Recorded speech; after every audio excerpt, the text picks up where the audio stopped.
Hi weeps எல்லாரும் எப்படி இருக்கிறீங்க? நீங்க பார்த்துருக்கிறது வீப் டிவி. அப்புறம் இந்த எபிசோடோட பேரு ஆக்சுவலா இந்த எபிசோடுக்கு நாங்க இன்னும் எந்த பேர் வைக்கல. உங்ககிட்ட ஏதாவது நல்ல பேர் இருந்துச்சுன்னா மறக்காம நம்ம கமெண்ட்ல தட்டி விட்டு போயிடுங்க.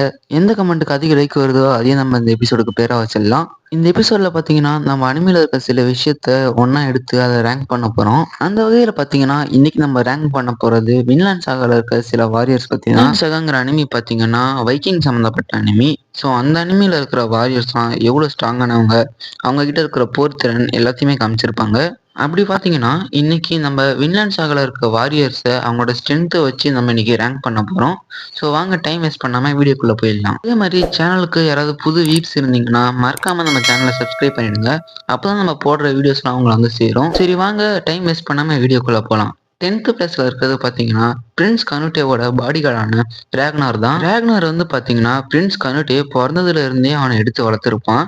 அவனுக்கு சண்டை போடுறதா இருக்கட்டும், சமைக்கிறதா இருக்கட்டும், எல்லாமே ரேக்னார் தான் சொல்லி கொடுத்துருப்பான். அவனுக்கு ஒரு மாமா ஸ்தானத்துல இருந்து அவங்க அப்பா செய்ய வேண்டிய எல்லாத்தையுமே ரேக்னார் தான் செஞ்சு கொடுத்துருப்பான். பிரின்ஸ் கனுட்டேவோட அவங்க அப்பாவுக்கு பிரின்ஸ் கனுட்டேவை சுத்தமா பிடிக்காது. ஆனாலும் ரேக்னார் வந்து அவனை தன்னோட சொந்த பையன் மாதிரியே பார்த்துக்கிட்டு இருப்பான். பிரின்ஸ் கனுட்டே வந்து பாத்தீங்கன்னா ஒரு இளவரசருங்கிறதுனால அவர் நிறைய இடத்துக்கு டிராவல் பண்ண வேண்டியதா இருக்கும். அந்த இடத்துல பாத்தீங்கன்னா பிரின்ஸ் கனுட்டேக்கு வர கெடுதலோ இல்ல எனிமிஸோட அட்டாக்ல வந்து ரேக்னார் தான் காப்பாத்துவான். ரேக்னார் வந்து பாத்தீங்கன்னா பிரின்ஸ் கனுட்டேக்கு பாடிகார்டு ஆகிறதுக்கு முன்னாடி ஜேம்ஸ் வைக்கிங்னு சொல்லிட்டு ஒரு படையில போர் வீரராக இருந்திருப்பான். அந்த படையில இருந்ததுனால பாத்தீங்கன்னா ரேக்னாருக்கு நல்ல ஃபைட்டிங் டெக்னிக்ஸ் தெரிஞ்சிருக்கும். என்னதான் ரேக்னார் வந்து இவ்வளவு ஸ்ட்ராங்கான ஆளா இருந்தாலுமே அவனை சீரீஸ்ல சீக்கிரமாவே சாவடிச்சிருவாங்க. ஸோ அதனாலதான் நம்ம லிஸ்ட்ல ரேக்னார் லாஸ்ட் பிளேஸ்ல இருக்கான். அதே மாதிரி இந்த லிஸ்ட்ல இருக்க மற்றவங்க கூட கம்பேர் பண்ணா ரேக்னார் வந்து கொஞ்சம் வீக் தான். 9th பிளேஸ்ல இருக்க கேரக்டர் பாத்தீங்கன்னா ஹாஃப்டன். ஹாஃப்டனை வந்து பாத்தீங்கன்னா அனிமியோட ஏர்லி எபிசோட்ஸ்ல தான் காட்டுவாங்க. அவனுக்கு ஸ்கிரீன் டைமே சுத்தமா இருக்காது. சும்மா பேருக்கு ஒரு 2-3 எபிசோட்ல தான் காட்டுவாங்க. இந்த 2-3 எபிசோட்லயுமே பாத்தீங்கன்னா இவனோட பவர் அவ்வளோ காமிச்சிருப்பாங்க. அவனை காட்டுறப்பே பாத்தீங்கன்னா ஒரு நல்ல வெல்த்தி பணக்காரனா தான் காட்டுவாங்க. அவனுக்கு அடியில நிறைய லேண்ட்ஸ், நிறைய சோல்ஜர்ஸ், அப்புறம் நிறைய அடிமைகள் வச்சிருப்பான். ஹாஃப்டன் யூஸ் பண்ற வெப்பன் பாத்தீங்கன்னா மற்ற வைக்கிங்ஸ் மாதிரி ஒரு கத்தியோ கொடாரியோ இருக்காது. ஹாஃப்டன் வந்து பாத்தீங்கன்னா ஒரு சங்கிலியோ ஒரு சாட்டை மாதிரி யூஸ் பண்ணிட்டு இருப்பான். வின்லாண்ட் சாகால இருக்க நிறைய வாரியர்ஸ்க்கு பாத்தீங்கன்னா வெறும் கத்தி சண்டை போட்டு தான் பழக்கம். அதனால பாத்தீங்கன்னா ஹாஃப்டன் சங்கிலியை வச்சு அடிக்கிறத யாராலையும் ப்ரிடிக்ட் பண்ணி அதை வந்து டிஃப்ளெக்ட் பண்ண முடியாது. இந்த சங்கிலி டெக்னிக்கை வச்சு ஹாஃப்டன் வந்து நிறைய வாரியர்ஸை ஈஸியாவே தோக்கடிச்சிருவான்.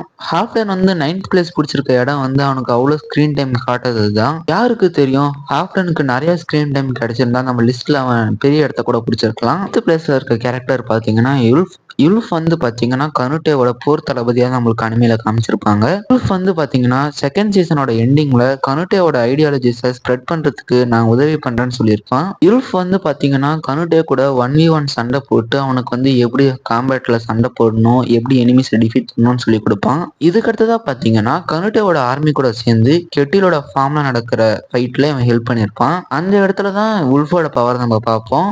அந்த இடத்துல யுல்ஃப் இல்லைன்னா கனுட்டே வந்து உயிர் பழச்சிருக்கிறது ரொம்பவே கஷ்டம். இதுக்கடுத்து 7th பிளேஸ்ல இருக்க கேரக்டர் பாத்தீங்கன்னா அஸ்கலாத் கூட ரொம்ப க்ளோஸா இருந்த கேரக்டரான பியான் தான். பியான் வந்து பாத்தீங்கன்னா அஸ்கலாத் குரூல ரொம்ப நாளா பயணிச்சுட்டு இருந்த ஒரு ஆளு. பியான் வந்து பாத்தீங்கன்னா அஸ்கலாடுக்கு செகண்ட் ஹேண்ட் மாதிரி. அஸ்கலாத் குரூல அஸ்கலாடுக்கு அடுத்து எல்லா மக்களும் பியானை தான் ரொம்ப மதிப்பாங்க. கட்டத்துல பாத்தீங்கன்னா அஸ்கலாடோட குரூ வந்து ரெண்டா உடைஞ்சிரும். ஆனா பியான் அந்த குரூவை வந்து உடைய விடாம கட்டி காப்பாத்திட்டு இருப்பான். வந்து பாத்தீங்கன்னா எப்பயுமே கையில ஒரு மஷ்ரூம் வச்சிருப்பான், பெர்சக் மஷ்ரூம் சொல்லிட்டு.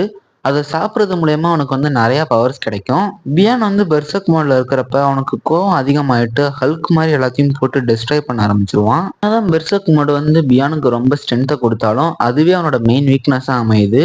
ஏன்னு பாத்தீங்கன்னா அவங்க அவ்வளவு கோவத்துல இருக்கப்ப அவனால அவன் மைண்டை கண்ட்ரோல் பண்ண முடியாது. ஸோ யாராவது அவனை கரெக்டா யோசிச்சு அடிச்சா அவனை ஈஸியா நாக் பண்ணிடலாம். ஏன் வந்து பாத்தீங்கன்னா பெர்சக் மோட் யூஸ் பண்ணி தான் தார்ஸை கண்ட்ரோல் பண்ண ரொம்ப ஹெல்ப் பண்ணியிருப்பான். ஈஸியா பாத்தீங்கன்னா தன்னோட சாவு வந்து நான் இவ்வளவு நாள் பயணிச்ச ஆஸ்கராத் கையில தான் வேணும்னு சொல்லிட்டு அவன் கையாலே செத்துருவான். ஏன் வந்து 7th பிளேஸ்ல பிடிக்கிறதுக்கு காரணமே அந்த பெர்சக் மோடு தான். ஆனா இவ்வளவு கீழே இருக்கிறதுக்கு காரணமும் அந்த பெர்சக் மோடு தான். 6th பிளேஸ்ல இருக்கிறது பாத்தீங்கன்னா கெட்டிலோட வாட்ச்மேன் மாதிரி இருக்கிற ஸ்னேக் தான். சீசன் 2ல தான் நம்மளுக்கு ஸ்னேக்கை வந்து ஃபர்ஸ்ட் காட்டுவாங்க. ஸ்னேக்கோட ஃபர்ஸ்ட் இம்ப்ரெஷனே பார்த்தீங்கன்னா ஒரு மாதிரி கன்ஃபியூசிங்காக தான் இருக்கும். ஸ்னேக்கை வந்து பார்த்தீங்கன்னா ஒரு வாரியரா காட்டியிருப்பாங்க, ஒரு ஃபார்மரா, அப்புறம் ஒரு சோம்பேறியாவுமே காமிச்சிருப்பாங்க. ஸ்னேக்கோட ஃபைட்டிங் எபிலிட்டிஸ்லாம் பார்த்தீங்கன்னா கெட்டிலோட ஃபார்ம்ல இருக்கிற மக்களுக்கும் அப்புறமா கனுட்டேக்கும் நடக்கிற போர்ல தான் காமிச்சிருப்பாங்க. இது கூடவே பார்த்தீங்கன்னா தார்ஃபின் கூட நடக்கிற 1v1 காம்பேட்லையும் காமிச்சிருப்பாங்க. இந்த இடத்துல ஸ்னேக் பார்த்தீங்கன்னா ஒரு நல்ல ஒரு ஃபைட்டரா காமிச்சிருப்பாங்க. வெறும் ஃபைட்டிங் எபிலிட்டிஸ்ல மட்டும் இல்லாம அவங்க கிட்ட இருக்க மாரல் வேல்யூஸையும் காமிச்சிருப்பாங்க. ஸ்னேக் வந்து பார்த்தீங்கன்னா கெட்டிலோட ஃபார்ம்ல வேலை செய்யறதுக்கு முன்னாடி ஏதோ ஒரு ஆர்மில இருந்ததா சொல்லியிருப்பாங்க. பட் அது என்ன ஆர்மின்னு எதுலையுமே கிளியரா சொல்லியிருக்க மாட்டாங்க. ஸோ இது மாதிரி ஒரு ப்ராப்பரான பேக் ஸ்டோரி இல்லாததுனாலையும் இவனோட பவர் வந்து நம்மளுக்கு கிளியராகவே தெரியாது. இது கூடவே ஸ்னேக்கை விட நிறைய ஸ்ட்ராங்கான கேரக்டர்ஸ் இருக்கிறதுனால தான் ஸ்னேக் வந்து நம்ம லிஸ்ட்ல 6th பிளேஸ் பிடிச்சிருக்கான். 5th பிளேஸ்ல இருக்கிறது யாருன்னு பார்த்தீங்கன்னா கெட்டிலோட ஃபர்ஸ்ட் பையனான தார்கில் தான். கெட்டில் வந்து பார்த்தீங்கன்னா மக்கள்கிட்ட தான் வந்து ஒரு பெரிய வாரியர், தனக்கு வந்து அயன் பிஸ்ட்ங்கிற பேர் இருக்குன்னு சும்மா சொல்லிட்டு இருப்பான். அது எல்லாத்தையும் உண்மைன்னு நம்பிட்டு அதை பார்த்து இன்ஸ்பயர் ஆகி தார்கில் வந்து தான் அப்பாவை விட ஒரு பெரிய வாரியர் ஆகணும்னு சொல்லிட்டு ட்ரெயின் ஆகி பெரிய வாரியர் ஆயிருப்பான். தார்கில் வந்து பார்த்தீங்கன்னா தான் அப்பா கிட்ட இருந்து பிரிஞ்சு இங்கிலாந்துக்கு போயிட்டு அங்க வந்து சண்டை போடுறது எப்படின்னு கத்துக்கிட்டு கனுட்டேவோட ஆர்மியில சேர்ந்திருப்பான். கனுட்டேவோட ஆர்மியில சேர்ந்து பாத்தீங்கன்னா ஒரு பெரிய பொசிஷனுக்கு வந்துருவான். இதுக்கு அடுத்ததா பாத்தீங்கன்னா கெட்டிலோட ஃபார்ம்ல நடக்கிற போர்ல கனுட்டேக்கு ஆப்போசிட்டா இவன் ஃபைட் பண்றப்ப இவனோட பேட்டில் ஐக்யூ காமிச்சிருப்பாங்க. அந்த இடத்துல பாத்தீங்கன்னா கனுட்டேவை லிட்டரலா டேக் டவுன் பண்ணிடுவான். தார்கில் வந்து பாத்தீங்கன்னா கெட்டிலோட ஃபார்முக்கு வந்திருந்தப்ப அவங்க அப்பாவுக்கு அடுத்த ரைட் ஹேண்டா அவன் இருக்கணும்னு சொல்லிட்டு அவனோட போர் வெறி, அவன் சண்டை போடுற வெறி இது எல்லாமே காமிச்சிருப்பாங்க. தார்கிலுக்கு பார்த்தீங்கன்னா இவ்வளோ ஸ்ட்ரென்த்தும் பேட்டில் ஐக்கியம் இருக்கிறதுனால தான் இந்த லிஸ்ட்ல 5th பிளேஸ்ல இருக்கான். அடுத்து 4th பிளேஸ்ல இருக்கிறது பார்த்தீங்கன்னா இந்த அனிமியோட ஹீரோவான தோர்ஃபின். தார்ஃபின் வந்து பார்த்தீங்கன்னா எல்லாரும் ட்ரோல் ஆஃப் ஜோம்ஸ்ன்னு கூப்பிடுற தோர்ஸோட பையன். இந்த அனிமையில பார்த்தீங்கன்னா நிறைய பேர் தார்ஸை பார்த்துருக்கவே மாட்டாங்க. ஆனாலும் தார்ஃபின் வந்து தோர்ஸோட பையன் சொன்னாலே எல்லாரும் பயப்படுவாங்க. வின்லன் சாகா அனிமில இது வரைக்கும் காட்டின எல்லா கேரக்டர்ஸ்லயுமே ரொம்ப ஹைட் கம்மியான ஆளுன்னு பார்த்தீங்கன்னா நம்ம ஹீரோ தார்ஃபின் தான். அது கூடவே பார்த்தீங்கன்னா தார்ஃபின் யூஸ் பண்ற வெப்பனுமே டிஃப்ரெண்டா இருக்கும். மற்ற வைக்கிங்ஸ் அண்ட் மற்ற போர் வீரர்கள் எல்லாருமே ஒரு பெரிய கத்தி யூஸ் பண்ணுவாங்க. பட் தார்ஃபின் வந்து 2 சின்ன சின்ன கத்தி தான் யூஸ் பண்ணுவான். அந்த 2 கத்தியுமே பார்த்தீங்கன்னா சைஸ்ல கூட ரொம்ப சின்னதாக தான் இருக்கும். தார்ஃபினோட ஹைட்டையும் அவன் யூஸ் பண்ற கத்தியுமே வச்சு நிறைய பேர் அவனை வந்து குயிக்கா ஜட்ஜ் பண்ணிடுவாங்க, இவனை ஈஸியா தோக்கடிச்சிடலாம்னு சொல்லிட்டு. ஆனா அதை வந்து இவன் அட்வான்டேஜா யூஸ் பண்ணிப்பான். தார்ஃபின் வந்து பார்த்தீங்கன்னா அந்த குட்டி ஹைட்டை வச்சுக்கிட்டு ரொம்ப ஃபாஸ்டா ஓடுவான். அதே மாதிரி அவன் கத்தி யூஸ் பண்ற ஸ்பீடுமே ரொம்ப ஃபாஸ்டா இருக்கும். இது கூடவே சேர்ந்து கையில வச்சிருக்க 2 கத்தியை வந்து எவ்வளவு எஃபிஷியன்டா யூஸ் பண்ணணும்னு தெரிஞ்சு வச்சிருப்பான். இதனாலதான் பாத்தீங்கன்னா தார்ஃபின் வந்து இந்த அனிமிலேயே one of the best warriors. இந்த அனிமில பாத்தீங்கன்னா எல்லாரும் பார்த்து பயப்படுற ஒரு கேரக்டர், அப்புறம் உருவத்துல ஜெயண்ட் மாதிரி இருக்க ஒரு கேரக்டரான தார்கேலியே லிட்டரலா டிஃபீட் பண்ணியிருப்பான். அந்த ஃபைட்ல பாத்தீங்கன்னா தார்கேலுக்கு எங்க அடிச்சா வலிக்கும், எப்படி அடிச்சா அவனை ஈஸியா இம்மோபிலைஸ் பண்ணலாம், அது மாதிரி பல டெக்னிக்ஸ் யூஸ் பண்ணியிருப்பான். அதனாலதான் பாத்தீங்கன்னா தார்ஃபினுக்கு பேட்டில் ஐக்யூ ரொம்பவே ஜாஸ்தி. அப்புறம் பாத்தீங்கன்னா தார்ஃபின் வந்து 6 வயசுல இருந்தே சண்டை போட கத்துட்டு இருந்திருப்பான். இவன் வந்து பாத்தீங்கன்னா சின்ன வயசுல இருந்தே ஆஸ்கிராட் குரூல வளர்ந்துருப்பான். அதனால ஆஸ்கிராட் குரூ வந்து எங்கெங்கெல்லாம் போறாங்களோ அங்கெங்கெல்லாம் போய் இவனும் போர் புரியுறது, அதுல இருந்து கிடைக்கிற எக்ஸ்பீரியன்ஸ் இது எல்லாம் தான் தார்ஃபினை வந்து ஒரு நல்ல வாரியர் ஆக்கியிருக்கு. என்னதான் தார்ஃபினுக்கு இவ்வளோ பவர்ஸ் இருந்தாலுமே தார்ஃபினுக்கு வந்து எமோஷனல் இன்டெலிஜென்ஸ் ரொம்பவே கம்மி. அனிமேல பார்த்தீங்கன்னா ஆஸ்கலாட் கூட ரொம்ப நேரமா சண்டை போடுறப்ப பல சுச்சுவேஷன்ஸ்ல பார்த்தீங்கன்னா ஜெயிக்க போற அளவுக்கு தார்ஃபின் போயிடுவான். பட் அந்த சுச்சுவேஷன்லாம் பார்த்தீங்கன்னா ஆஸ்கலாட் வந்து தார்ஃபினோட அவங்க அப்பாவை பத்தி பேசி பேசி அவனை வந்து எமோஷனலா ட்ரிகர் பண்ணி விட்டுருவான். தார்ஃபினுக்கு இருக்கிற ஒன் ஆஃப் த பிக்கெஸ்ட் வீக்னஸே அவங்க அப்பா தான். அவங்க அப்பாவை பத்தின ஞாபகம் வரப்பெல்லாம் அவன் வந்து ஒரு கிறுக்கு மாதிரி ஆயிடுவான். இவ்வளவு நேரம் நம்ம பேசிட்டு இருந்த பேட்டில் ஐக்யூ அப்புறம் அவனோட ஸ்ட்ரென்த் எல்லாமே ஒரு செகண்ட்ல ஈஸியா மறந்துடுவான். இதனாலே இவனை வந்து கரெக்டா எமோஷனலா ட்ரிகர் பண்ண தெரிஞ்ச எனிமீஸ்லாம் இவனை டிஃபீட் பண்ணிடுவாங்க. இந்த ரீசன்ஸ்னாலதான் நம்ம ஹீரோ தோர்ஃபின் 4th பிளேஸ்ல இருக்கான். 3rd பிளேஸ்ல இருக்க கேரக்டர் பாத்தீங்கன்னா சீசன் 1ல வில்லனா காட்டப்பட்ட ஆஸ்கலாட். ஆஸ்கலாட் வந்து பாத்தீங்கன்னா வைக்கிங்ஸ் எல்லாரையும் சேர்த்து வச்சு பைரேட் பண்ற ஒரு தந்திரமான கமாண்டர். ஆஸ்கலாதால வந்து பாத்தீங்கன்னா ஒரு கேரக்டரை பார்த்த உடனே அவங்க கண்ணை பார்த்து அவனுக்கு எவ்வளவு பொட்டன்ஷியல் இருக்கு, அவன் எந்த வேலைக்கு யூஸ் ஆகும்னு ஈஸியா கண்டுபிடிச்சிட முடியும். வின்லண்ட் சாகாலே ஒன் ஆஃப் த அவுட்ஸ்டாண்டிங் ஸ்வார்ட்ஸ்மேன்ஷிப் இருக்கிறது பாத்தீங்கன்னா ஆஸ்கலாடுக்கு தான். சோர்ஸ்கே பாத்தீங்கன்னா 1-on-1 ஃபைட்ல ஸ்வார்ட்ஸ்மேன்ஷிப் நல்லா டஃப் கொடுத்துருப்பான். ஆஸ்கலாதுக்கு பாத்தீங்கன்னா பேட்டில் ஐக்யூ ரொம்பவே ஜாஸ்தி. ஒரு இடத்துல பாத்தீங்கன்னா தார்கேல் வந்து டிஃபீட் ஆயிருப்பான்னு சொல்லியிருப்பாங்க ரூமர்ஸா. அந்த ரூமர்ஸை வச்சு அவனுக்கு வந்து எது வீக்னஸ்ன்னு ஆஸ்கலாத் ஈஸியா கண்டுபிடிச்சிருவான். இதை யூஸ் பண்ணி தான் தார்கேலுக்கும் தார்ஃபினுக்கும் நடக்கிற ஃபைட்ல தார்ஃபினுக்கு ஹெல்ப் பண்ணியிருப்பான்.